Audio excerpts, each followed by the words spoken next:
Hello friends, mushroom masala எப்படி செய்யலான்னு பார்க்கலாம் வாங்க. ஹாட் வாட்டரில் மஷ்ரூம் போட்டு நல்லா வாஷ் பண்ணி எடுத்துக்கோங்க. ஒரு பேன் வச்சு தேவையான அளவு எண்ணெய் ஊற்றி பட்டை, லவங்கம், ஏலக்காய் மூணும் போட்டு நல்லா பொரிஞ்சோடனே ஒரு பெரிய சைஸ் வெங்காயத்தை நறுக்கி வச்சுருக்கேன். அதை ஆட் பண்ணி கோல்டன் ப்ரௌன் ஆகிற வரலும் வதக்கிக்கலாம்.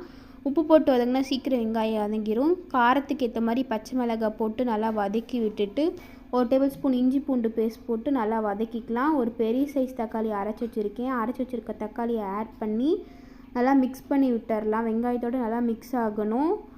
நல்லா எண்ணெய் பிரிஞ்சு வந்தோடனே மஞ்சத்தூள், மிளகாத்தூள், கொத்தமல்லி தூள், கரம் மசாலா தேவைக்கு ஏற்ற மாதிரி உங்களுக்கு பார்த்து ஆட் பண்ணி நல்லா வதக்கி விட்டுக்கோங்க. கொஞ்சமாக தண்ணி ஊற்றி வதக்குனிங்கன்னா பச்சை வாசம் வராமல் இருக்கும். மசாலா செய்யறதுனால ஒரு க்ரீமி டெக்ஸ்சர் கிடைக்கணுன்றதுனால ஒரு குழிக்கரண்டி தயிர் எடுத்து வச்சு ஆட் பண்ணி அதில் சேர்த்து நல்லா கலரிக்கோங்க. உப்பு பார்த்துட்டு உப்பு போட்டு நல்லா வதக்கிக்கோங்க.